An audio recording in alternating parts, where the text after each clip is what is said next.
அனைவருக்கும் வணக்கம். இன்றைக்கி வீடியோ திருக்கோவில் அருகே ஒரு பொக்கிஷம் ஒன்று கிடச்சிருக்கு. அது மட்டும் இல்லை, அதுலேருந்து கொஞ்சம் அடுத்த ஒரு கிராமத்துலேயும் ஒரு பொக்கிஷம் கிடச்சிருக்கு. இரண்டையும் சேர்த்து தான் என்னென்னு ஒரு அற்புதமான ஒரு அரிய தகவலை தெரிஞ்சுக்க போகிறோம். வேதாளம் சேருமே, வெள்ளருக்கு பூக்குமே, பாதாள மூலி படருமே, மூதேவி சென்றிருந்து வாழ்வழே, சேடன் குடி புகுமே, மன்றாரும் சொன்னார் மனை அப்படின்னு ஔவையார் ஒரு பாடல் பாடியிருக்கார்.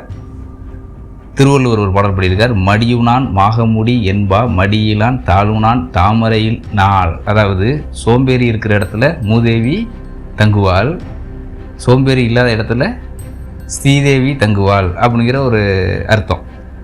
திருவண்ணாமலை மாவட்ட ஆய்வாளர்களுக்கு, அதாவது வரலாற்று ஆய்வாளர்களுக்கு ஒரு தகவல் கிடைக்கிது. அதாவது திருக்கோவிலூர் அருகே மடப்பட்டு என்ற ஒரு ஊருக்கு அருகே எல்ராம்பட்டு அப்படிங்கிற ஒரு கிராமத்தில் ஏரிக்கரை ஓரத்தில் ஒரு வரலாற்று பொக்கிஷம் இருப்பதாக ஒரு தகவல் கிடைக்கிது. சரின்னு இவங்க ஒரு குழுவாக அங்கே அதை ஆய்வு செய்ய போகிறாங்க. அந்த ஏரிக்கரையில் 6 அடி உயரம் கொண்ட 3 அடி அகலம் கொண்ட ஒரு பெரிய கற்பலகையை கண்டுபிடிக்கிறாங்க.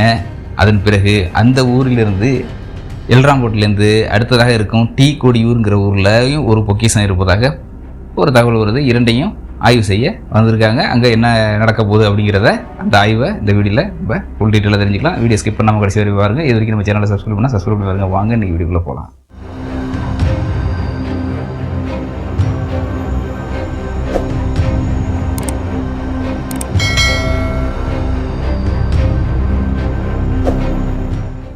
முதல்ல எல்ராம்பட்டு அந்த கிராமத்தில் அந்த ஏரிக்கரை ஓரத்தில் கிடைத்த பொக்கிஷத்தை பார்க்க போகிறாங்க.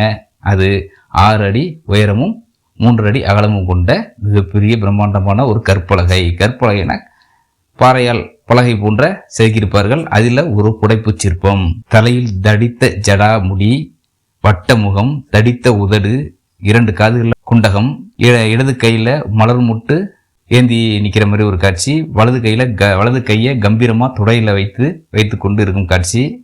கால்களை நன்றாக பரப்பி நல்லா நிமிர்ந்து உட்கார்ந்துருக்கு அந்த ஒரு காட்சி அந்த சிற்பத்தில் இருக்குது. வயிறு, பருத்த வயிறு, இப்படி ஆடைகளுடன் அந்த சிற்பம் இருக்குது. சிற்பத்துக்கு வலது புறத்தில் அந்த அந்த சிற்பத்துக்குரிய உடைய மகனும் மகளும் இருக்காங்க. அதுக்கு பேர் மாந்தி அப்படின்னு சொல்லப்படுது. இதெல்லாம் வைத்து வரலாற்று ஆய்வாளர்கள் முடிவுக்கு வராங்க. இருக்கு அந்த உருவத்திற்கு பெயர் தவ்வை. தவ்வைனா மூதேவி அப்படின்னு சொல்லுவாங்க. அக்காலகட்டத்தில் மூதேவி அப்படின்னு சொல்லுவாங்க. இந்த மூதேவியை இந்த திருக்கோவில் அருகே உள்ள இந்த எல்ராம்பட்டு கிராமத்தினர் துர்க்கை அம்மனாக நினைத்து இதுவரை வழிபட்டு வந்திருக்காங்கிறது ஒரு ஆச்சரியம் அளிக்கிற ஒரு அரிய நிகழ்வு அப்படின்னு வரலாற்று ஆய்வாளர் சொல்கிறாங்க. மூதேவி அதாவது அந்த தவ்வை, அதன் ஆயுதம் பார்த்தீங்கன்னா துடப்பம், காக்கை சின்னம் பொருந்திய கொடி, இதெல்லாம் வைத்து தான் அது தவ்வைன்னு கண்டுபிடிக்கிறாங்க. இது கிபி 8ஆம் நூற்றாண்டில் பல்லவர் காலத்தில் உள்ள சிற்பம். பல்லவர் காலத்தில் நந்திவர்ம பல்லவன் அவருடைய குலதெய்வம் என்று சொல்லப்படுது. அக்காலகட்டத்தில் இந்த தவ்வை அதாவது இந்த மூதேவி என்னும் அந்த பெண் தெய்வத்தை வழிபட்டு வந்திருக்காங்க. பிற்கால சோழர்கள் காலத்திலையும் இதை வழிபட்டார்கள்ங்கிறது குறிப்பிடத்தக்க ஒரு தகவல். பிற்காலத்தில் காலம் செல்ல செல்ல மூதேவி இதை ஒரு தவறான ஒரு பாதையாக்கி அதை ஒரு தவறான ஒரு பார்வையை அதை பரப்பி அதை வழிபடுறதை தடை விதிட்டாங்க.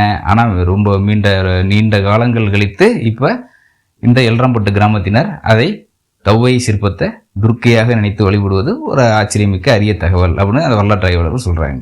அடுத்து எல்ராம்பட்டுக்கு அடுத்ததாக இருக்கும் டீ கொடியூர். இந்த ஊரில் ஒரு பாதி புதைந்த நிலையில் ஒரு வரலாற்று பொக்கிஷம் இருக்குன்னு சொல்கிறாங்க. அங்கே என்னென்னு போய் பார்க்க போகிறாங்க. ஆனால் அங்கே உள்ள மக்கள் அதை துர்க்கை அப்படின்னு சொல்லி வழிபட்டு இருந்திருக்காங்க.